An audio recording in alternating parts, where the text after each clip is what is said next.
What if one of history's most infamous emperors was framed? Picture this. Rome is burning. Flames stretch into the night sky. Chaos echoes through the streets, and somewhere far from the horror, Emperor Nero is calmly playing his lyre and singing while his city dies. Or at least, that's what we've been told. But here's the twist. What if Nero didn't sing? What if this entire story is a lie crafted not by eyewitnesses but by those who hated him? And what if understanding the truth behind this moment reveals something far more terrifying about human power, public perception, and how history gets written? Because the deeper you dig into Nero's story, the more it starts to sound like a carefully staged performance, just not the one you think. To understand Nero, you have to forget everything you think you know about Roman emperors. Because Nero wasn't born a monster, he was made into one. He came to power in 54 AD at just 16 years old, making him one of the youngest emperors in Roman history. But even before he wore the crown, Nero's life was soaked in politics, manipulation, and blood. His mother, Agrippina the Younger, was ruthless. She married Emperor Claudius, her own uncle, to put Nero in line for the throne. And when that wasn't enough, she allegedly poisoned Claudius to speed things up. Now imagine being 16, knowing your own mother may have killed an emperor just to put you in power. At first, Nero was actually liked. He reduced taxes, ended secret trials, supported the arts, and even opened Rome's theaters to the poor. People cheered him in the streets. He wasn't just an emperor, he was a celebrity. But power has a way of eating people alive. And as Nero grew older, darker instincts began to surface. He had his own mother killed. He executed his wife. He surrounded himself with flatterers and yes-men. And slowly, the golden boy of Rome turned into the tyrant we remember today. But here's where it gets strange. Much of what we know about Nero comes from Roman historians who hated him. Tacitus, Suetonius, Cassius Dio. These were men writing after Nero's death, under emperors who had every reason to smear his name.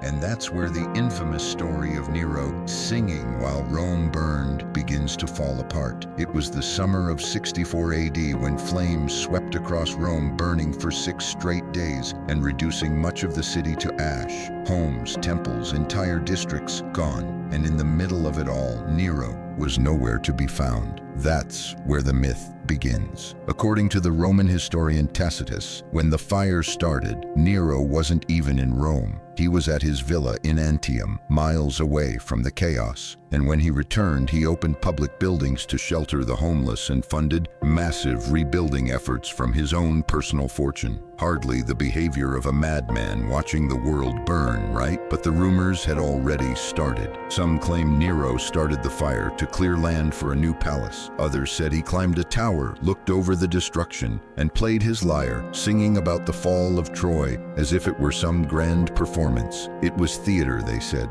Cruel, twisted theater. Except there's one big problem. No credible source ever confirms he actually did it. In fact, the only historian who even mentions the singing is Suetonius, who also claimed Nero once tried to marry a slave boy and believed himself to be a god. Not exactly a reliable witness. More likely, the singing story was a smear campaign, a perfect piece of propaganda designed to reduce a hated emperor into a cartoon villain. But here's the chilling part.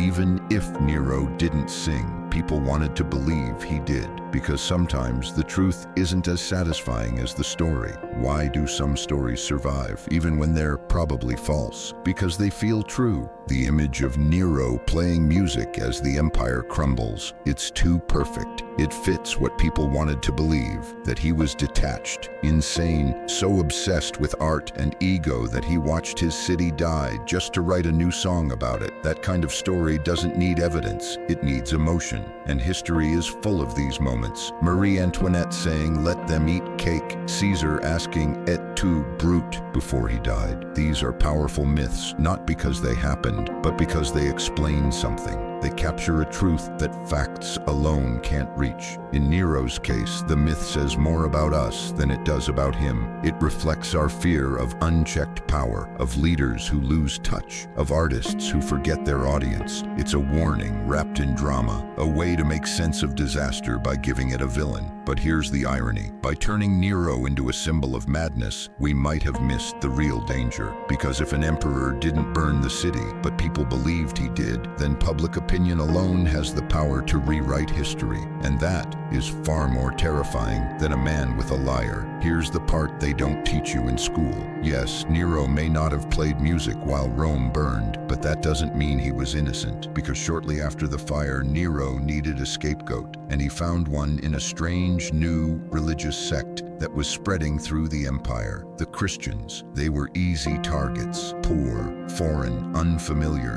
and Nero blamed them for the fire. What followed was one of the first major persecutions of Christians in Roman history. They were arrested, tortured, and killed in horrific ways. Some burned alive as human torches to light Nero's garden parties at night. So even if he didn't set the fire, he weaponized it. And that's where Nero's true legacy lies. Not in a song, but in the way he turned fear into control. But there's another twist. Despite his cruelty, Nero was loved by some, especially the common people. After his death, several imposters rose up across the empire, claiming to be the real Nero, returned to restore justice. Some even gained followers. Imagine that, a man so hated by history, yet so beloved by his people, that his death created a myth and a messiah. It's a contradiction that still haunts us today. Can a ruler be a villain and a visionary at the same time? And maybe that's the real question behind Nero's story. So did Nero really sing while Rome burned? Maybe not. But maybe that's not the point, because the story stuck. Not because it was true, but because it was useful. It gave people a way to understand fear, chaos, and failure. It turned one of history's darkest nights into a legend, a parable, and in doing so, it taught us something about how power is remembered. Nero might have tried to write his own legacy through art and ambition, but in the end, it was others who wrote the final verse. They turned him into a monster, and once that myth took hold, nothing could stop it. So the next time you hear a story that sounds too perfect, a villain too evil, a hero too pure, ask yourself, is this history or is this theater? Because sometimes it's both. Subscribe if that blew your mind. And if you want to keep unraveling history's biggest lies, watch this next video. It makes Nero look tame.